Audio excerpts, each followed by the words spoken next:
I'm just happy we got this. We got know. this opportunity. Can you believe it? Had a chance to finally sit down and talk. Matt? Appropriate steps are taken, though, right now, right? Yeah, absolutely. No, of course. For our 20th anniversary special coronavirus edition, we got to take our social distancing seriously. Welcome, everyone. Thank you for joining. Happy to have you here. Matt, you can give your guns to your personal camera if you want to say hello there. Hey, guys.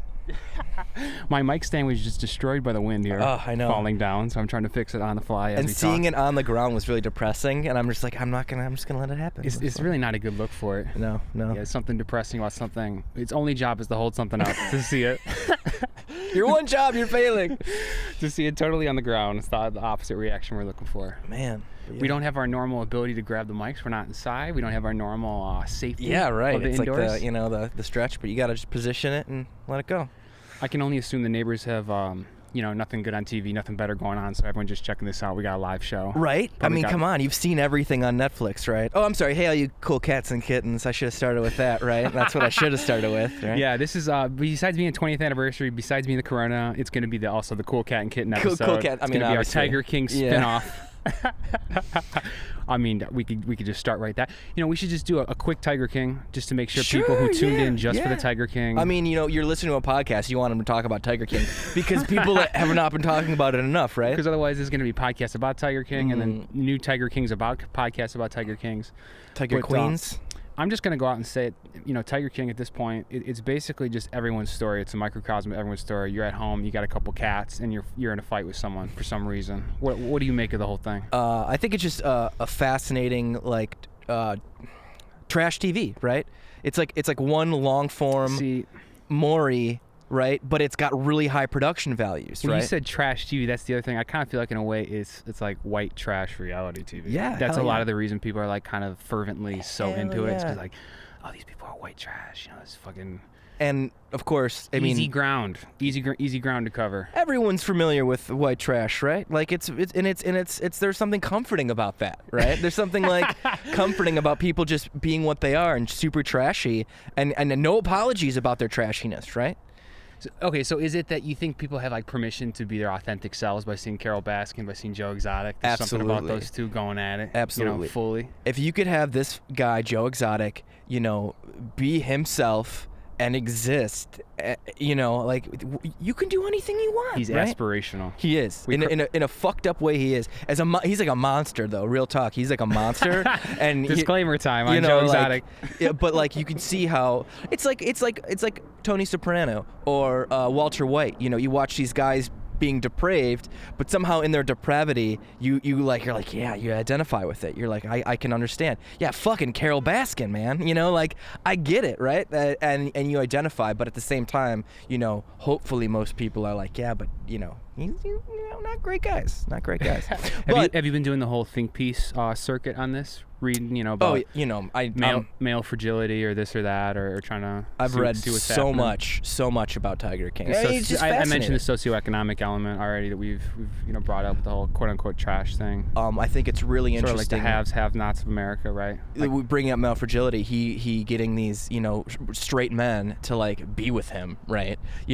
How much willpower and no, you are gonna bend to my will. Do you have to do that to a human being to get them like, well, yeah, okay, I'm into dudes now. I really like weed and he's got a lot of it, so I'm gonna be I like how you picked weed and not meth. Well, because what you're seeing, you're like, what can I get out of this relationship? Sure, right. You know what I mean? That's like, a lot of weed. What is big cats and weed? That's what does Joe Exotic have to offer me? What could he get me? But I'm not. I don't think I'm his type. I'm a little too old for him. Okay, so we did Tiger King. We got to just jump straight to coronavirus because it's gonna have to hit those major touchdowns. Sure, let's go. We're only at an hour. We haven't podcasted in the longest period in which we've started podcasting. Absolutely. So we started this back in October. And I went to Nepal for a bit, and that's when we didn't have a chance back then. Yeah. But really, you going to Florida recently, the coronavirus thing happening recently. It's been we haven't been able to sit down in a long time. Almost 2 months, right? Almost a month and a half? Time has lost all meaning. Yeah, right? At this point. It is. Like, what day is it? Where am I? I just I put an exfoliating mask on every night before I go to bed, and then when I wake up, I rip it off and then throw it at the wall. It sticks to the wall, and then I just count those. That's how many days it's been. All the many faces of James over quarantine. Yeah, exactly. It's definitely got like some secondary, tertiary meanings to it. Oh, jeez. The masks some of them are just covered in tears, Yeah, I'm doing some Carl Jung shit. I'm painting half of them a darker color. half of them a lighter color, showing the duality of man. I wonder what our collective unconscious is experiencing right now with all of us, hanging out in our, you know what I mean? Like, we should do only Corona talk from a collective unconscious perspective. Right? What are we all feeling, right? Like, what is our brain? Where is all of our brains going? Real talk. A lot of the, my daughter, my fiance's been talking to all these mom groups, and all of these girls are all having nightmares, which I think is kind of fucked up and scary. Really? Right? Like, all of them. Clem's had her own nightmares. Like, all of these kids are having nightmares. Yeah, you have a young daughter. I'm not familiar with this perspective. Because nightmares about what? Just. I don't really know. Clem's always very like, ephemeral. She can never really describe it. It's always just like, being chased or that or whatever, Yeah, that's all that matters really. It's more about the feeling it elicits. I think that's it though, right? Yeah. But that feeling is supposed to be, to my interpretation of dreams, it's supposed to kind of give you some sort of imperative to change, right, or to learn. Yeah. A lot of times, dreams are good for learning and memory consolidation, and preparing for the future, maybe things that haven't happened yet. Yeah, I think too when your whole everybody's. You feel the anxiety of the people around you sometimes, right? Especially when you're really young. And, all the people around, my daughter likes hanging out with her grandma, right? And she can't go to grandma's. And it's like this, she understands there's like, coronavirus. Yeah, your grandma's in a nursing home. My Aunt Lorna, yeah, she's, your grandma. I was thinking my mom. But yeah, her great grandma too. She's calling her great grandma. Oh, your mom. You're talking about Auntie Kim. Yeah. I'm sorry. No, it's okay. He's talking about your there's a lot of grandmas around here, We're getting old now. Yeah. This is confusing me. Isn't that weird, right? Which grandma? Oh, not our grandma. Yeah, totally. But she can't see and she's just on the street. So for Clementine to be like, oh, and then like people she sees in the street and she's like, oh, the 6 feet away. So she's 6, but she understands that there's some wild things happening in the world right now. So I see that like she's anxious about it, right? I think you're lucky you get to see it from two sets of eyes. I mean, it's tough because obviously you're doing probably more emotional heavy lifting than I am, as someone who's really just trying to take care of themselves. Obviously, advance my own goals. I have my own nightmares to attend to. That's it. My own anxious feeling like I'm being chased type dreams. That we all have. Grass is always greener, right? I don't know how to. You know what I mean? Like sometimes it's you have the security and safety and love of a family and more people around, so that's good too. I don't feel like I've experienced the quarantine as deeply as some people who are absolutely isolated, right? Gotcha. Who have completely. You know what I mean? Like I would probably. I'm with doing my partner. I live with Shavana. So. Yeah, but I mean like. Still though, just the two of you guys, that could be a little dicey, right? Like I have, I mean, like this is where we can trade some of these stories. Yeah, exactly. It gets a little bit dicey after a while when you're kind of like, okay, the honeymoon. Like I said, the honeymoon phase is a little bit over right now at this point. Have you been? Yeah, sorry for the wind, everyone. It's gonna be that way. We're in Chicago, windy city. I got my plug in for the location. I have my Bulls hat on. I think that's my excuse, but. No, I mean, have you been checking in with people to see like how the individuals are doing, the single people who are in studios, how they're doing? Yeah, have you been checking in with those people maybe differently from the friend? I got a couple of family type people.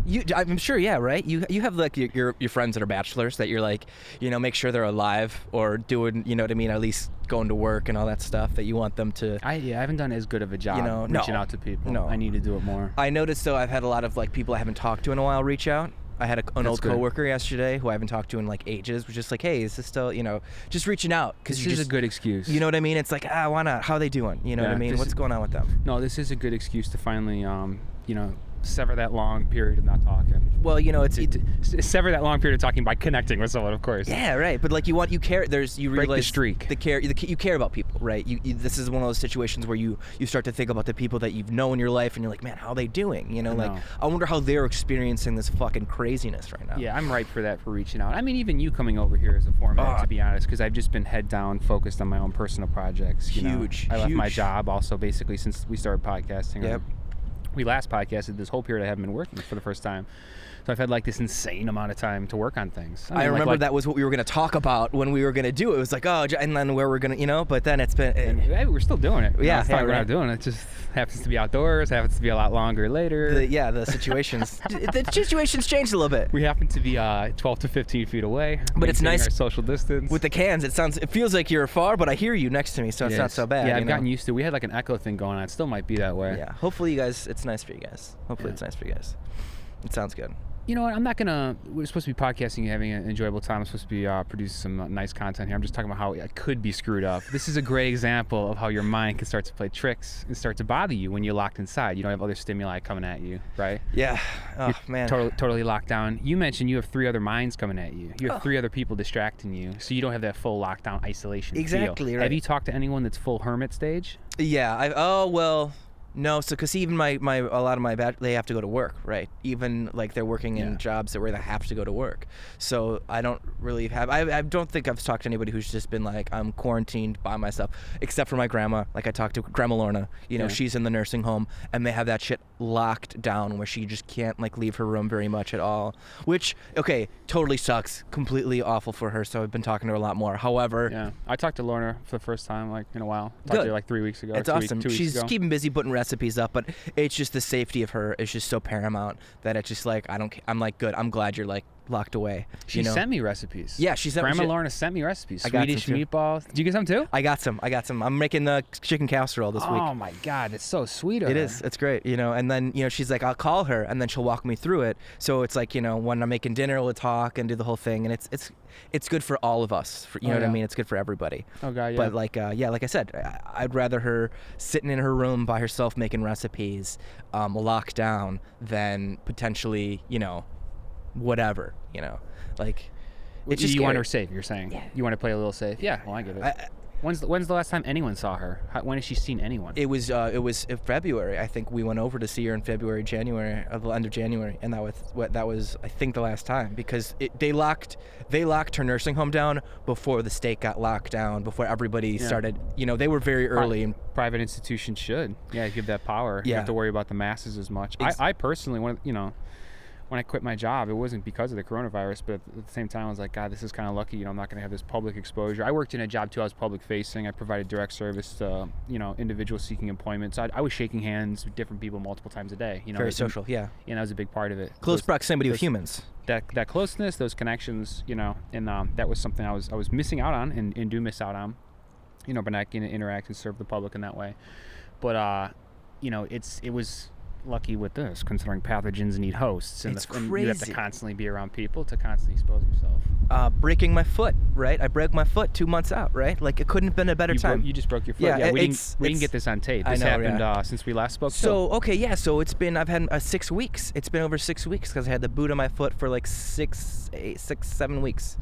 Okay. And so I literally broke it, and we were gonna do it, and then you know what I mean. So it's been, this is beginning of February. But the boot's gone. What I was trying to explain, the boot's gone. It's still a little sore, but it's not so bad. But I got 2 months off of work, and I work again where I'm dealing with people. People are in your face. Whole Foods working cashiering. Is today April 19th or April 20th?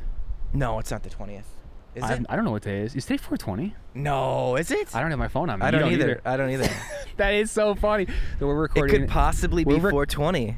No, it could though, couldn't it? It could be. No, can't. No, it's got to be the 19th. 19th. Okay, so I feel like I would have seen on the calendar, been like, oh shit. So anyway, Thursday, this is ridiculous. The point 14th. is, we're recording this, toward the later part of April. Let's say 420. Yeah, I don't know. Let's just say it's 420 today. Let's just say that we would be the two people who would care about 420, but not know if it was 420. That seems appropriate to me. I tell you what, I used to care about 420 a lot more in my youth, and now it's just like, I'm gonna smoke some weed on that day because I smoke weed most days. Sorry, spoiler alert. I've been to some 420 parties in my 20s where Right. you have a fucking volcano bag, one of those vaporizer bags that's 10 feet long. How can you imagine sharing that with 10 people now? 10 people sharing the same joint, same pipe. All that shit's gonna change right now. Life it's sad. will be completely different. I love communal stuff. Sharing a bottle of wine. Absolutely. Passing That's a joint around, humans. That's like human that. nature, right? This is one of the biggest things that will forever change our direction as humans, right? Like people will look back and be like, wow, when we got that big corona pandemic, that's when people changed. Like we're so used to being social, like, touchy-feely creatures, but it's that thing. It's that thing when you clank glasses just to make sure it's not poison. They're supposed to swoosh together and not be not poisonous. Slosh. Now we're doing the unclanking. We're not clanking anymore. You grab that fist to make sure they don't have the knives. Like oh yeah, right. You grab the there's a forearm. knife in the. You just you want to. it's interesting how you take things like that for granted, right? Just touching a person, or like being like just with your friends, like just joshing around. I mean, that's common. We just need the vaccine, right? But I don't know it'll though. Forever change our comfort with it. So here you go back to my daughter, right? Do you think that her growing up, having this in her head, like, do you think she's going to be, how many more germaphobes are going to exist in the world now that are like going to be forever? They're fundamentally changed now because their youth they experience, like Y2K, right? Do you remember Y2K at all? Sure. So I feel like I was like 12 years old when it rolled around. I feel like that has influenced me in my life, having this like apocalyptic scenario, being like the whole world's gonna end. A lot of people tonight. They remember the batteries, the candles, right? Some of the fear, the canned food. We had a shelter, and you know what I mean. Like they had like the extra canned food. My mom got bottles of water. You know what I mean? A couple months worth of food in case. Couple months. Well, yeah, we had a pantry down in the basement full of stuff for Y2K. Yes. I wasn't aware of that. You were going hardcore on it. You were a prepper. She definitely. They prepped it out for a bit, and I mean, of course, if you would have started a prepper YouTube channel back around Y2K, could you you'd imagine? Be a fucking billionaire at this point. My God, right? Most of the right-wing outlets, they're just preppers, right? Aren't they started as preppers in garages, much like this? By the way, this is where we normally record. Yeah, here, you're seeing where the magic happens. Yeah, it's prepping though, but what right now it's filled with cream corn. It's filled with green beans, cream corn, and toilet paper. About $2,000 worth of toilet paper, which don't need that. Okay, side note, that's hilarious. These stories of these people coming back to return, the gallons of hand sanitizer and the toilet paper, and these places are just like, no, you have to keep that now. Yeah, and they're like, what do you mean? It's like, well, you fucking keep that now, Okay, I started that roll, but most of that pack hasn't been touched, okay? So I don't see what the big deal is there. So I don't understand there how you're going to think about it. No sympathy for hoarders. But going back to that childhood, it's sort of like getting in your brain. I was babysat once by someone I'm not normally babysat with. It's like a cousin on my dad's side.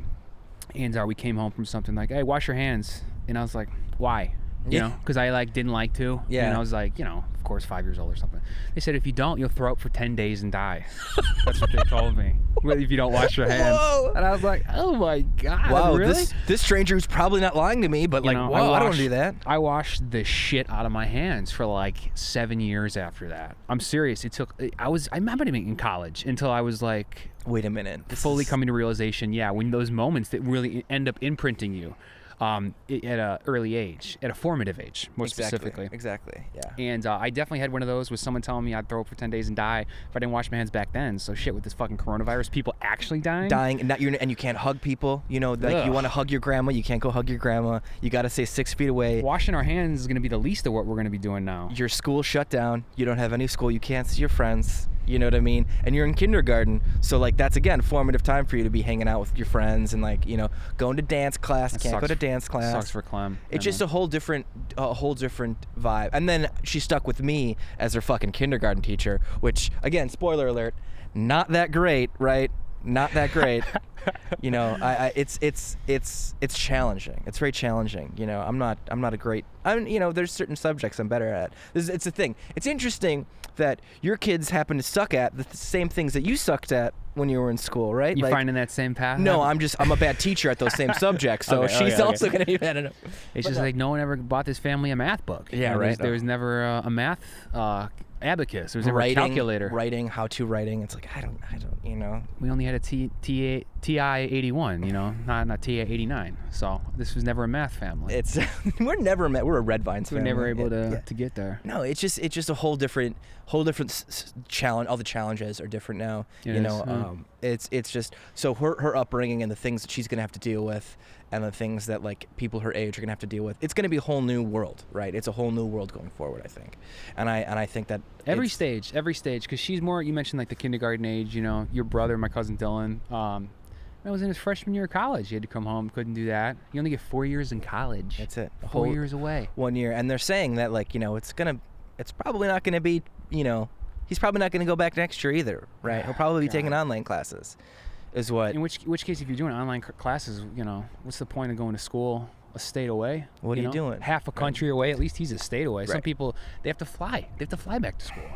I had friends that did that. What How are you about do there? Well, and then is he going to have to pay a full year of tuition, even though he's not using that's another step. It's time to bargain. You know what I mean? I'll tell you. I bet. I don't know about his school. I'm not going to speak specifically. Whatever. He goes to Indiana, but other people, they probably use the same software programmer. They probably use the same video hosting, for the education software. So a lot of them, they're probably sharing the same systems, the same templates. Sure. So they're going to see that these schools, these colleges are paying these, wildly different amounts of money when they're all using the same stock, like online. Everyone's going to have the same, right. So you're going to say you're going to pay $100,000 for that? Have you talked to Dylan about that? Like about how he feels about not going back? He's, Dylan, I don't know if he's going to listen to this, but he probably knows. He plays it close to the vest, you know what I mean? So you don't have to share his things too. No. It's funny because I bet he is going to listen to this. So. I just want to collect all these perspectives. I'm trying to It's super interesting. I think he plays it close to the vest. I think it bothers him, but I think that he's a pretty mature. He already works remotely from Saudi Arabia or something. He's a smart kid. He's got some job we don't know about. He doesn't. I can't go back to school. It's too bad. He's been doing graphic design work for my dad for Patriot because he's doing some new stuff. Is he really? So he is doing this to a degree. He really is doing something. I knew he had it in him. Exactly. There you go, Dylan. Exactly. He's not really gonna let something like that slow him down. I love it. So it sucks, and he sucks, but he's like whatever. Hey, there's a lot of opportunity in crisis. There's a good Rahm Emanuel quote. Never let a good crisis go to waste. Right? That's that. Yeah. He's been talking a lot. I feel like I've seen him a lot more now too recently.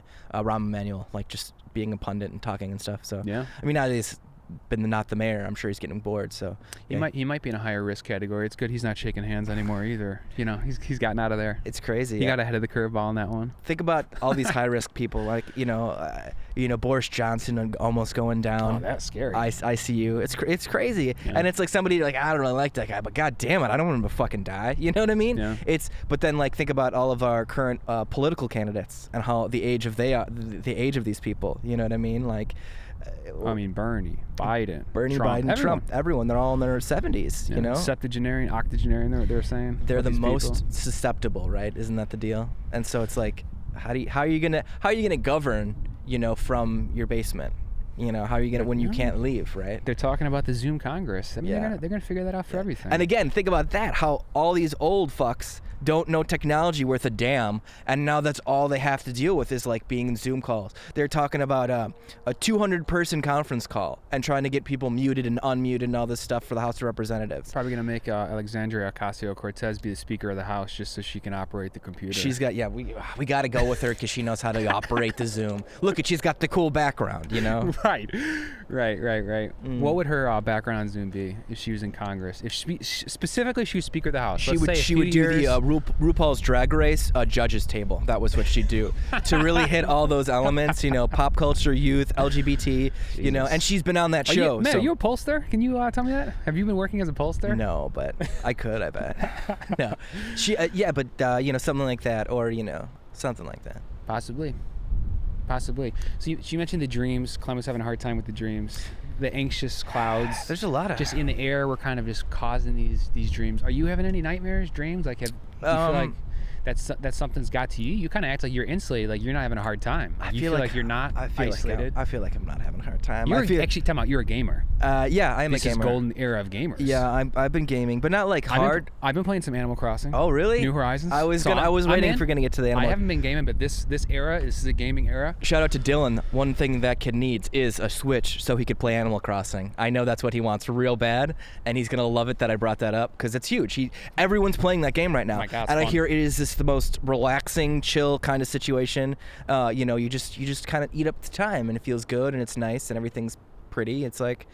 It's nice. That's one of those games. It's what you make of it, though, because I also personally, I have been looking at a lot of finance stuff and investing stuff because I'm trying to see what the future's going to hold with monetary systems and economics. Don't need to go into that. Obviously, the market's being very turbulent. We could do that later. But that's taken a lot of my mental real estate, much more than I thought it would. Yeah. The last time we podcasted. But playing Animal Crossing now, I'm like just looking at like what a capitalism simulator it is. Because like you're trading bells in, and the harder you work, the more bells you get, and this and that. And absolutely. God, I'm just seeing it through this like and you get Milton loans. Friedman type. Isn't there like a loan situation with Tom Nook? And exactly. He gives you loans yeah. They issue loans, and oh my God, it's crazy. 0% interest loans, may I add? Which what a nice guy. Why pay it back? And they say why that. pay it back? Yeah, you don't have to pay it back in the game.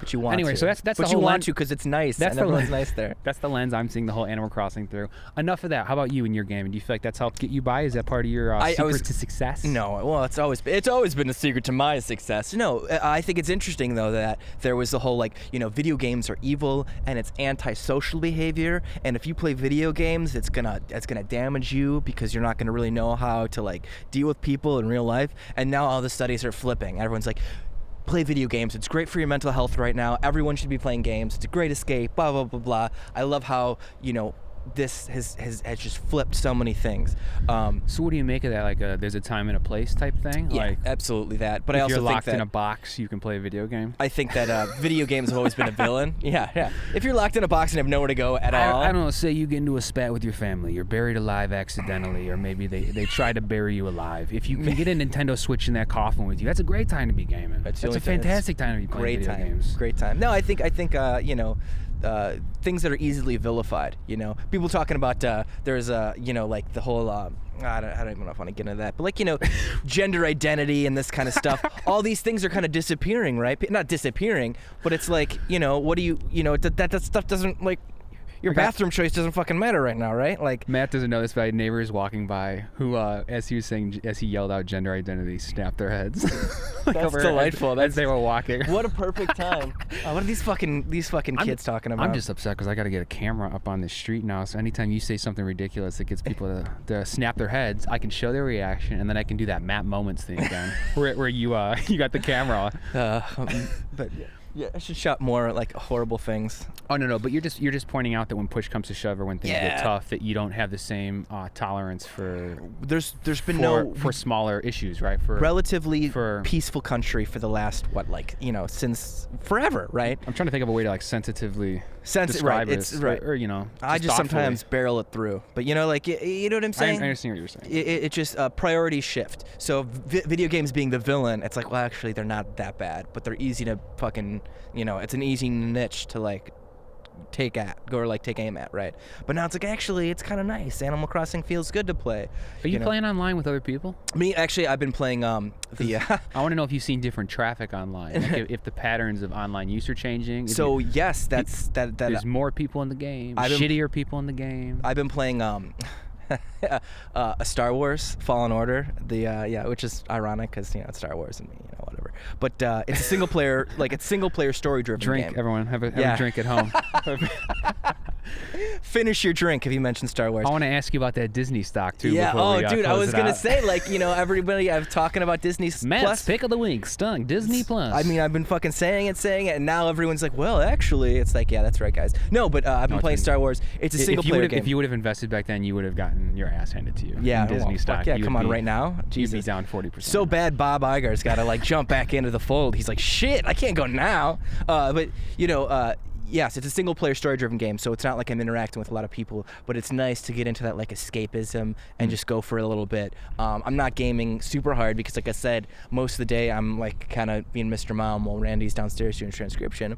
So I've been a lot less of that. So it's like at night, I'll go and play a little bit. I have been trying to play some Overwatch, which is a bit more. A multiplayer game. But I did hear that Blizzard added a couple servers because of the traffic was so intense. Oh, really? Yeah, because so many more people were on, I saw Khan Academy had 250% traffic. I saw that like a month ago, though. Yeah. Who the hell knows what it is now? Right. That stuff probably changes daily. Can you imagine? Think about Netflix. Netflix and all these places with all the server space and it's a lot of heat on there right now, right? It's a lot of heat.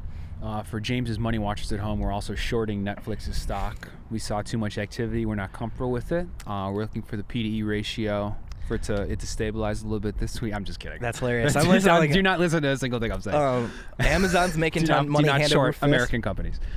Amazon's making hand over that. Money's making so much money. It's interesting what companies are flourishing right now and which are It's yeah. You're in a flourishing company because you work for Whole Foods. Amazon, Whole Foods, yeah, so you're essential. Technically, I'm an essential employee right Yeah. now, right? We'll see if I go back. We'll see. No. It doesn't feel like I want to go back. You know what I mean? It just doesn't feel like I want to go We back. can talk it out here. Try to figure it out. It's not really much. I don't really. Yeah, it doesn't seem. Before I hated it anyways, and now it's like. now I have to like worry about my health and put myself at risk. Somebody died. A Whole Foods employee died from COVID yesterday or 2 days ago. I'm making light of it, but no, dude, this is a fantastic time to think about what matters to you in life, especially if you're essentially open. You have to go to work and you're being exposed at a crazy rate, like someone who's working in a grocery environment. And I have a lot of people. It's like my parents, which were quarantined, but they still Who was the guy who died? I don't know his name. I don't know where at. It was in I think it was a Streeterville store. In Chicago. It's on my phone, but it's and then there's multiple cases in the Green Bay Road store got somebody, and then the way they notified employees was they didn't say an announcement or anything. Like they have the ability to like text blast you. They send you a text blast, a voicemail. It was like, we got one of those for my store. It was like, hey, if you have a fever, don't come in. This store, somebody had a case. They sent like a small email out to the like employee email, which in a store like that, people don't check their store emails because not everybody's on a computer, or if you're a cashier, you don't have computers. So it was very like hush under wraps, and there's some people that were saying how it seemed very shady that they weren't upfront with it. But this is all like, I haven't heard, like it could have changed since then, and so I don't want to start some shit. But no, that's all good. So you got an email, but you didn't get a text message. Yes. For my store, this is a whole different store. This is a whole different store situation. Right. And it sounds like this whole different store.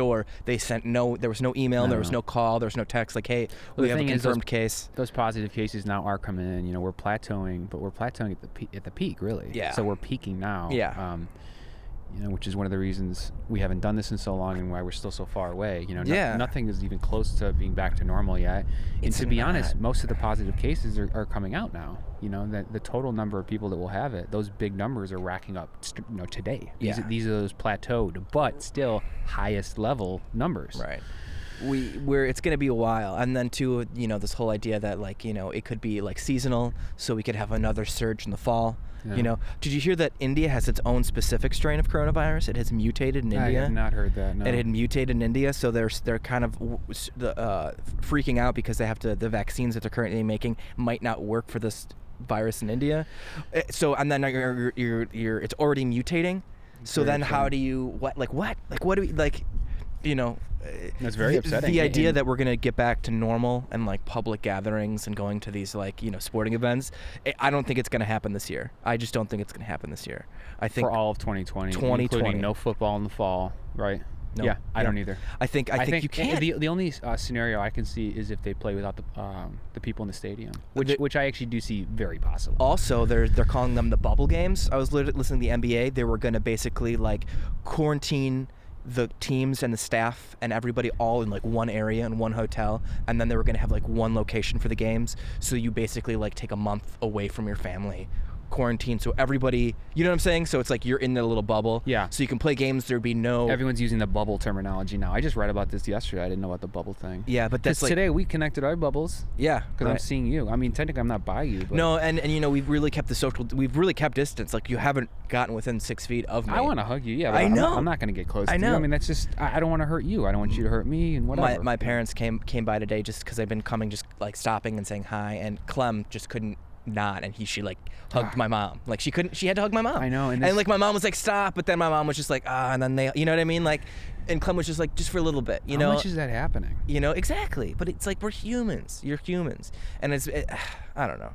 There's part of me that's like, yeah, that's stupid, but there's like, come on, like. Well, they're gonna have these NBA bubbles, or they're gonna go to all these precautions all they want, but if that precautioned area, has leaks or has some sort of connection conduit to someone sick, That's it. A hug here, handshake there. That's all it is. And that's why they're also freaking out about them reopening too early. About people getting to essential activity too early. Yeah. Can we talk quickly about the fact that we chose to podcast during still what's the most dangerous time? I feel like that's still important. Like we're talking about a lot of the general guesses for the future and whatnot. But I was really conflicted to even do this in the first place because it kind of feels like a dick move to do literally anything you don't have to do in this moment, right? Sure, but I feel like, there's other people. I mean, people are doing podcasts now. People are still making podcasts in LA and stuff like that. That's true. And they're technically essential services because they're entertainment, right? So, that's what I've been trying to understand and feel for myself, because to be honest, one of the reasons I quit my job is so I could have more time to do stuff like this. Right. And so I quit my job a week before the lockdown stuff. Literally one full work week I had at home before this all started. And now it's like, well, do I not have that time? This is kind of my job at this point. This is something I've, planned to invest my time and my life in. Yeah. How long do I have to stop? Obviously, we haven't done it for a while. We've tried to be respectful and safe. I haven't been going out really. But you get to a seeing point people, where you want to, again, we're humans. You want to do the thing. I've been dying to do this, right? I've been dying to just sit down and talk and chat and do. This podcasting has become like part of my like routine of my life. You know what I mean? God, me too. It's become like an outlet. I enjoy it. And people ask me about it. Like, are you guys gonna do an episode? Like, it's. You wanna do it. I feel like, I don't know. I'm feeling really like I don't want to get too cheesy, but like, I feel like this is a nice service. I asked you. You know what I mean? Like I asked you. No, and specifically even for us, I think it's important to have these moments where we think, oh, what was I thinking around 420? Oh my God, it's in so 2020. fun. Let's say it's it's 420. So Let's just say it's 420. What was I thinking around April 20th during this whole thing? Because now we'll be able to look back and see kind of where our mindsets were, Absolutely. To see how close we were in certain predictions. Obviously, how comical we were on other ones.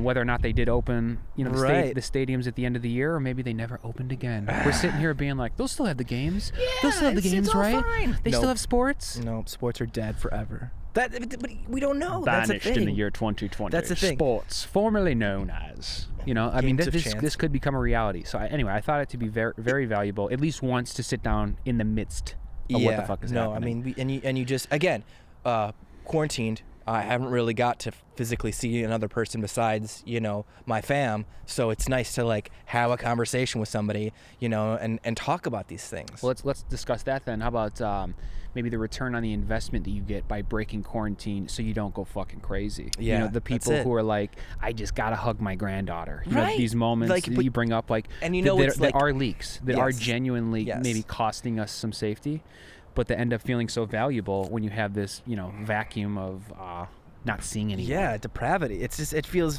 very like a void. It feels like a void. I love vacuum. And you want void. Yeah, and you want to like figure out ways to make it not so bad.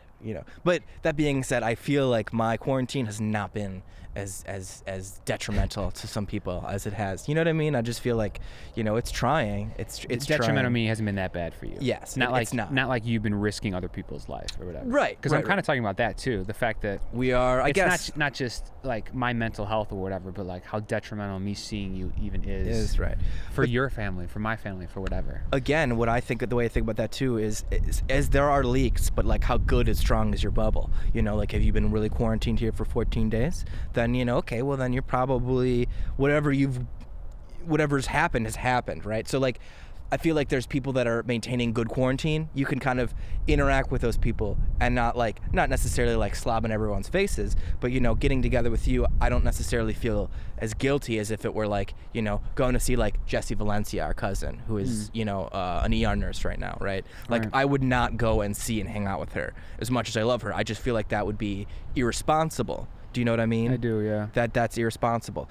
Going to hang out with Whole Foods friends. My friend, one of my really good close friends. Oh, fuck, yeah. Tell me that perspective. That's the same thing. He just transferred stores. During all this stuff, he just transferred stores. One of my best friends, Jose Sosa, he What's up, Jose? Yeah, I don't know if he's actually going to listen to this, but it's okay. He is transferring store, absolutely. And good luck at the new store. And KBS, one of the biggest stores in the region. He got that job. It's crazy. He's like one of the best. He's one of the best people, employees, everything, right? And so he's leaving one of his like big stores, and I couldn't go to like a goodbye party or like go like hug my brother. You know what I mean? Like I had to just be like, I can't, bud. I can't. He deals with so many people on a daily basis that Randy, it's just irresponsible. You know what I mean? You have to kind of make the smart decisions for yourself, right? And I feel like people in that situation understand that.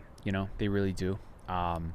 You hope, right? You hope that it's not like anything personal, but it's like people would definitely get offended, and it's definitely hard. But I think that it really gets tough when people who like don't take it seriously all come into contact with people that take it super serious. I feel like that's where the real rifts are going to be. Someone who's like depriving themselves on a major level versus someone who's like, if you die, you die. So how about all those fucking assholes in front of Michigan stopping the ambulances on these protesters? Did you see all that stuff? I'm not familiar. So there was a lot of protests a couple of days ago at a bunch of different capitals. I think it was Michigan. They were protesting against the lockdown, and they had a gridlock of cars that they shut down the main streets and were blocking ambulances, and they were saying, no tyranny, we need to end this lockdown now. And then there was other things in Kentucky where people were like banging on the glass, and there's just crowds of people who are like, you cannot, you can't take our rights away, telling these governors like, you're not a king, blah blah blah blah blah, these are our rights. And it's just like, so the governor of Michigan was like, well, the irony is like they probably have extended the lockdown now because you just had a group of like hundreds of people gathering together, Unfortunately, and that's bound to happen to a degree. I mentioned the duality of man earlier as a joke, but here we are again, safety versus freedom, right? The security versus freedom argument. And this is let's lay out maybe the roadmap for what's going to happen over the next 4 weeks. Do you want to do that? Want to make some big predictions or what? That sounds fun, but, No, I was going to say, I think certain states are going to reopen with this sort of logic, and they'll experience some I think you're really going to see setbacks with this logic, and that's just, you pay for your freedom. You do. But everyone thinks that price is a different amount. And if anyone's tried to pay a bill with a group of people at a restaurant, you know that even if everyone gets full on the meal, doesn't mean everyone's going to leave their money. Well, I didn't have drinks, so I'm not paying for your drinks. I didn't have any of that appetizer, so I'm not paying for that appetizer. I'm putting 20. No, I think we're going to see a big division of, I'm a politics guy, politics. You're going to see a big division between, conservatives and, the progressives. And you're going to see a big divide of people who are like, well, we just need to reopen this, and we need to focus on the economy because the economy is falling apart. And then you're going to see the people that are like, yeah, this is dumb as fuck. Like, we have plenty of money. Let's give everyone some more stimulus money. Let's all just take a breath here. You're going to see the states that have closed down, have maintained their lockdown, and then you have the states that are open borders. You see that's happening in, Kentucky and Tennessee. How Tennessee locked it down and Kentucky left it open. I can't remember, honestly, one of them flip-flopped, but you can just see the cases in one state just huge, and then the other one not so big, and they're literally locking the border down. Well, you trying to tell them you can't tell the difference between Kentucky and Tennessee? Come on. Well, I'm joking, of course. No, I mean, of course it's going to happen. It's going to be spilling over, But like you said, different states are having different quarantine, phases that they're going through. State versus federal. How about national versus national? How about U.S. and Canada? How about U.S. and Mexico? Man, that's going to be another thing, obviously, right? When are we going to let Boris Johnson back over from across the pond, Well, see, that's the thing. Canada, we should be worried about Canada. Canada should be worried about us. We're the biggest hotspot in the globe right now. You know what I mean? No, of course. It's I wasn't trying to say we had to talk about that specific one. Oh, no. What happens long term with these restrictions? You can go here, you can't go there. I think they're going to last for a while. Are they going to restrict? Are they going to subsidize? At some point, they might have to start subsidizing people. Like, please come to our country. Yeah, right. Well, tourism's going to take a huge hit for some of these places, right? Some of these European countries that rely on tourism, it's like you're not going to want to go to these places. Look at the Vatican. Look at the Vatican right now, and how like they're doing those Easter services, and it was like empty. You know what I mean? I didn't see that. Were they? Yeah. They had to be because these people want to congregate. And of course, you see that in America where people did get together in churches, and then a bunch of people were dying and getting infected because churches specifically. All because the singing. Like choirs get together and sing and shit. How about when your peace be with you? Peace be with you. Oh, God, yeah. And you're just, when you're sitting in a church, you're in pews with next to people, right? Mm-hmm. So. But I get it. People want to live their faith and all that stuff, and whatever. No, but stained glass windows, you can't pop that open, put a fan in the window, can't get some ventilation going that easily. No, these dank, dusty churches, musty ass buildings, and everyone's cramming in these buildings, and one guy's got a cough, and that's it. One guy's got a cough. So the Vatican was shut down. So you're gonna see these things where some things aren't gonna survive this. Some institutions, some things aren't going to survive. And that's something I mentioned with investing earlier, or just economics, trying to follow the stock market and whatnot, trying to see what the fuck is happening with our the future of our markets and our country. I was thinking about that too, and how an important part of capitalism is this moment when businesses are supposed to fail. When you have to let the shitty companies, the companies that maybe shouldn't exist, maybe didn't keep any emergency funds for anything that could have happened, like I do as a private person. Yeah, or have been abusing the system for so long. Or have been abusing the system. Because they think they can, and they can get away with it because the big bad government won't bail out, citizens, but you're going to give $25 billion to the airline industry, even though they've been inflating, their stock prices and all this stuff for years. But we're going to have to bail them out now because that's what we do, I guess. I know, we're socialist for rich companies, but not for I'm getting getting too political right now. But I brought it up. Corporate socialism. It's just Corporate frustrating. Socialism. It's frustrating. It's extremely frustrating. That's why I'm bringing it up. I know that hospitality, those sort of industries are supposed to get most of the money for the payroll protection program to make sure that people weren't laid off. That's already out of money. That's already out of money, that program. It is out of money. It's and out guess of what money. was the number one industry that collected from it? Construction.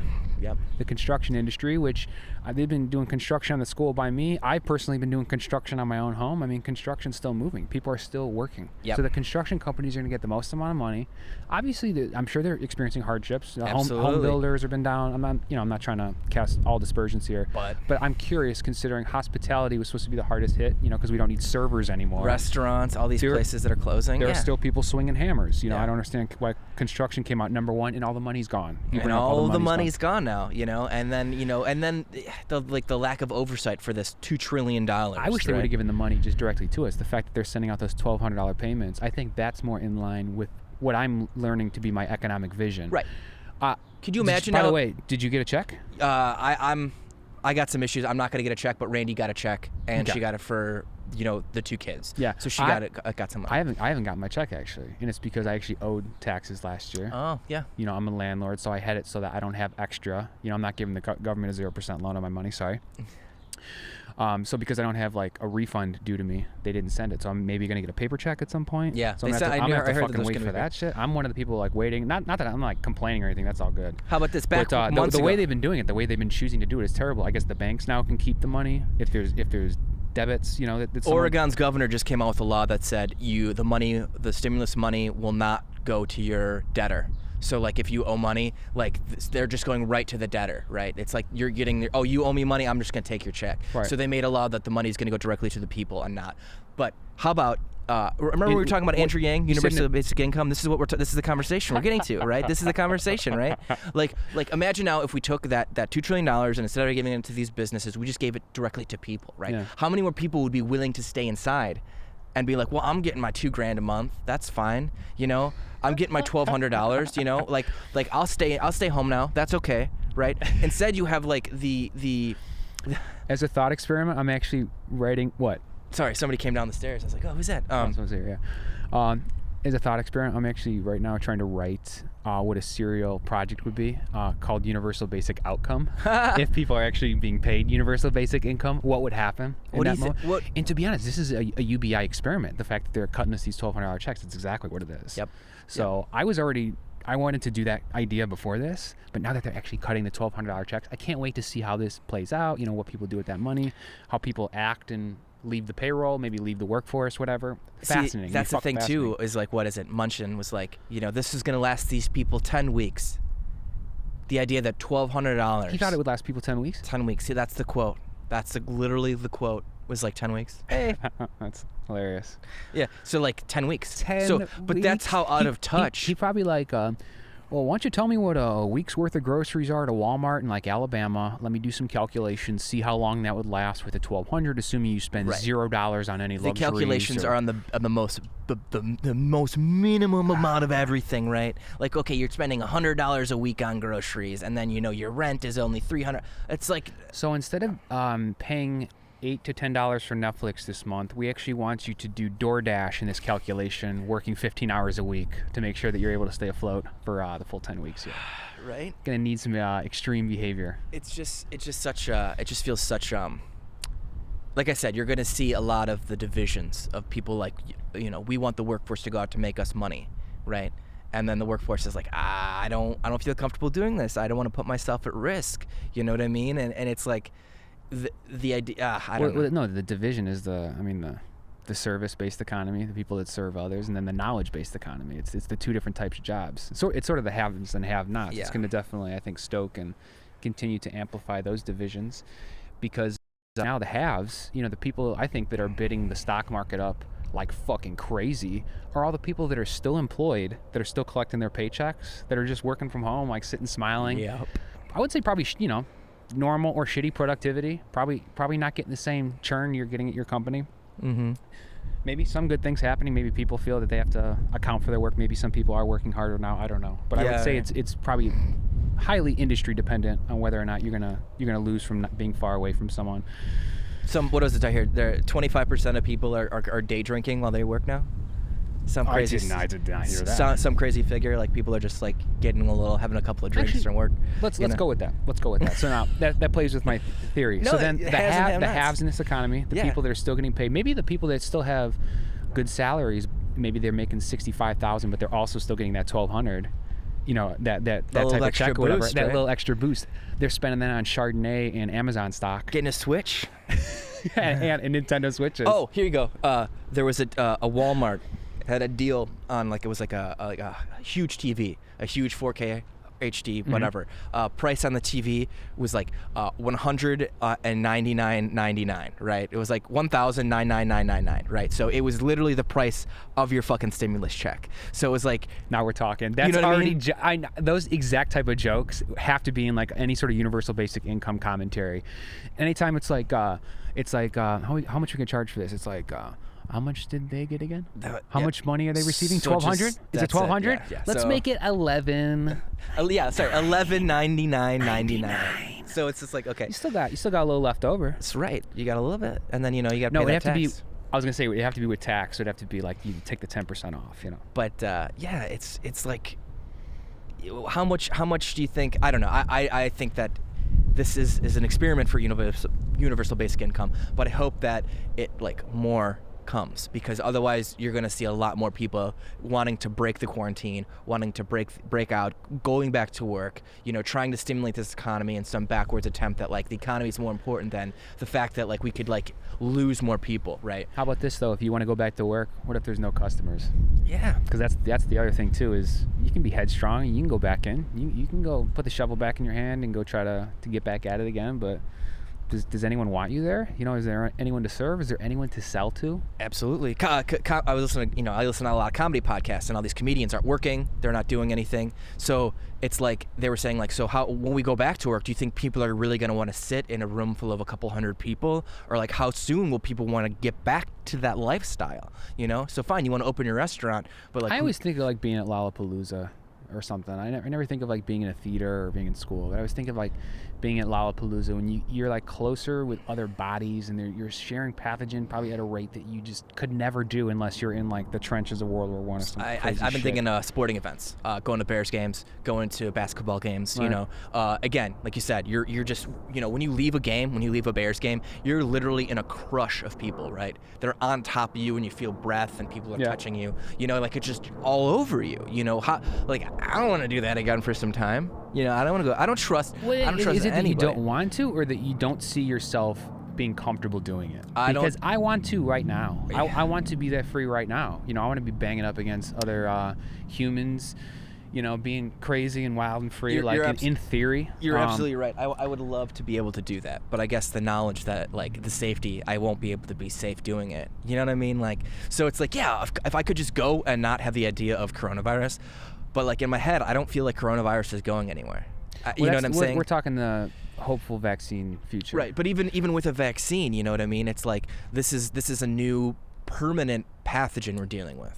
It's not going away like the flu. The flu doesn't go away. Coronavirus isn't going to go away. So even if we have a vaccine, you know what I mean? I don't know how it's going to, with the way it mutates and stuff. It's already, like I said, it's already mutating in India. So how this vaccine, you know what I'm saying? I do, because I feel like I'm getting myself worked up, and I'm just saying No, I understand that once it's been introduced to the gene pool, once it's been introduced to the hosts that are humans, maybe dogs, we're learning, right? It could be on anything, whatever the fuck, once it's introduced, it's hard to get it out of there, because humans are just going to keep passing it back and forth, of course. But, we've kind of eradicated certain diseases before by getting at least enough people to get vaccines. Yeah. A lot of times, you're never even going to get everyone to do it. Right. It's just if you make it so it's hard to survive, then you're good. I get pests. I don't know, this is totally analogous, but I take care of a lot of houseplants, even some gardening, whatever, outdoors, but I have a lot of indoor houseplants, and they get pests, right? They'll get insects, or they'll get fungus on them. In general, you just got to stay ahead of the curve. Yeah. I have over 100 houseplants in my house. So if there's a certain tipping point, really, right, where if you let enough of them get sick, or if they start passing the pathogen around to each other enough, you have so much work to clean the insects off, or to clean the fungus off, or to spray everything, to wash each leaf, to cull all the dead leaves, this and that. It gets to a certain tipping point where it's just too much to manage. It goes from I can control the contagion, I can isolate the variables. I can do contact tracing, which Yes. is what's going to happen with us now. Yes. They're going to be tracing all our contacts. Yes. It gets to a point where you can't check everyone. You can't do contact tracing for everyone, but if you're good at isolating, if you're good at testing, then you're going to be okay. So I do have hope. You know, in Germany, supposed to be opening up again soon because they were so goddamn good at testing. Right? They did the contact tracing. They did everything they were supposed to do. They took care of their houseplants, so to speak. Yeah. Japan too. I heard Japan did a really good job. And then the one island. But they didn't though. They didn't call a state of emergency. I was gonna say, but then they, Hokkaido, the one island, was like, we did a really good job. We're gonna open back up. Cases went down, and then of course everything came back to the surface again, and then now they're back to being where they were. It's like that's what I'm saying. All these people that are like, oh, it's just like, let's open it back up. It's like, it doesn't work like that.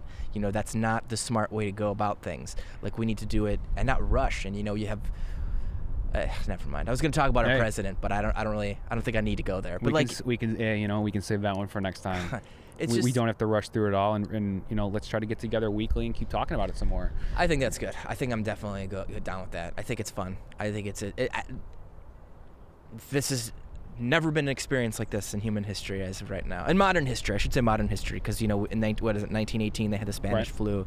There's been flus. But even then it wasn't the same, because even back then, the Spanish flu, you're locked in your house. You can't see other people. You don't have Zoom. You don't have teleconferencing. You don't have Animal Crossing. The information age's first global pandemic. It was fucking rough before, and there are those stories actually of people who kind of went a little bit nuts, couldn't handle the isolation anymore, and would have like parties in the streets when they thought it was over, and they actually, I guess, where they were celebrating the war being over or something, and ended up killing more people in the war. And just because you can't handle it. Now I think we can handle it. I think being indoors is very easy. You have a lot more outlets, like Netflix, fucking Tiger King, right? You got Tiger King, they didn't have Tiger King in 1918. No. They didn't have fucking Carol fucking Baskin memes to watch, or look at, right? To like distract them from the craziness.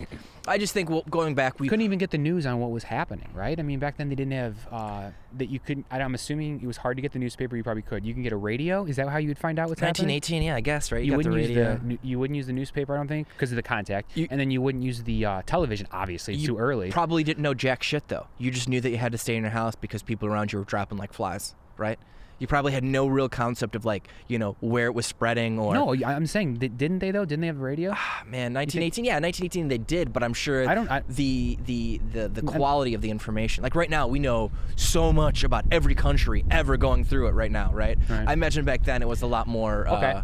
Yeah, I buy that. You know what I'm saying? I buy that. Or maybe just radios weren't mainstream enough. Maybe it was hard to get one, or it was expensive. 1918. I feel like I used to know. That's a long time ago, actually. That's a really long time ago. It's a super, super long time. It was before, what was it? Before Model T, before Ford. He just started the assembly line cars. Yeah, right? that was in the teens and 20s. I believe. But I think they still had radios. They still had radios then, or it was like the radio was just about to start amping up. Technology existing, it being mainstream are two different things. It's true. I'm not saying there's a. And think about news. Think about news and what your news was back then, right? Wasn't that the William Randolph Hearst era too, where you had one person owning all of the newspapers that were effectively controlling all media, even though that's what they say happens now. But they might have just still circulated newspapers back then, even with people dying. I mean, I don't. Right. Now, this is just making me want to get into how media was distributed back then. We're getting into a whole thing. I know. I was thinking that too. I was like, man, media back then. I feel like I used to be so much more knowledgeable about the past's way of living. And the further I get away from that, the more I'm more focused on, cell phone technology and where that's going. I feel like in my youth, I was very interested in the past, right? But now I feel like technology is going in a direction where it's more interesting to know what's coming next. Does that make sense? It does. It's often been about what's next, but I will say that there are certain things that I was personally interested, like recording music. Once that was digitized, once you could do that on a computer, the speed at which you could do that doesn't really matter that much. Once you have a digital mixing board, so to speak, and you can turn the drums up in post, then that's a big deal. Any advancements in computerization you get after that, it's not really helping you out that much. So that's a way I could see being focused on the present, and that's I kind of felt that with my life with technology. Once tech got good enough to do shit like that, it's kind of like, okay, I don't need to I don't need to melt a diamond with my computer. I don't need to be that powerful. You need to do certain things, right? Maybe, but then beyond that, there might be diminishing returns, and some people do believe that. A lot of people believe productivity per capita isn't really lining up with GDP growth per capita. in that we have kind of quote unquote slowed down in terms of our productivity growth, rather, because we got a big boost, from computerization in the 90s. I was listening to something and talking about innovation and how we don't really innovate anymore, right? Like there's not as much innovation in brand new technologies, right? Like it's kind of improving older computer, like making computers, like you said, go faster and all this stuff, but we're not really I don't know. Some people talk shit about technology in that way as it relates to business, because if you got this thing that makes you work 20% faster, well, that's going to give you a bonus to the extent in which there's a time lag between you and your competitor acquiring this technology. Because if you can work 10% faster for 10 days and then they get the technology a week and a half after because they saw how good you're doing, then now you have the same advantage. Yeah. There's no competitive advantage, maybe amongst smaller people you're competing against, but the world is flat. In business in general, once everyone starts using Microsoft Windows, everyone's Word documents look good, and now you're all just fucking working harder, right? Or you're all just investing in this certain type of technology. So it's kind of funky like that. Yeah, it's kind of funky like that. I the will comparative say, advantage element. I will say, going back to the, we have so many more ways of communicating now, though, than back then, right? Imagine having just Morse code in a telephone. Now we have text, we have emails, we have snail mail, we have phone calls, we have Skype. It's crazy. It just get better. It did, didn't it? Yeah, what the hell's going on? That's really weird. It sounds better, right? We should end actually, because I think it's been an hour. Clearly something is just happening. Yeah. Okay. It sounds different. It does. And I don't hear the echo anymore. I feel like you saw me. I just reacted. I felt like I heard my voice out. You know what? It could be the way I plugged in the headphones. It could not be plugged in. That could be a great sign that the audio's clear. It sounds better than we had just listened to it. We just listened to some robotic echo sound version of our podcast. It sounded terrible. Oh, we need to turn this up a little actually, right? Yeah. But it sounds crisp. It sounds much better. Let's just listen to this thing. Let's just listen to it together right now. Okay, thanks for joining, Matt. Yeah, let's do this again. I'm glad we got to do it. My God. I feel like we just started scratching the surface. I feel like there were so many more things. You're out of the light now too. I was getting a little chilly. The sun, you're might going to really start have to been freeze. an hour. 5 minutes ago, you just got out of the light. I think we're actually right at the right time. We're over an hour, I would say. Perfect. So let's call it. I've been watching your camera shake. I used some garden stakes so that your iPhone would fall over. It's a really nice setup you got. I need to get some heavier tripods. I have this world's shittiest tripod. Well, because again, not made for Corona lifestyle in the outdoors, right? This is inside stuff. Gotta water this rose. There's much to do. So take care of yourselves at home. I'm gonna take care of this home. Stay safe, everybody. You take care, and then next week or something, right? Yeah, let's do it. Why the hell not? The world will slowly continue. We gotta keep going. Yes.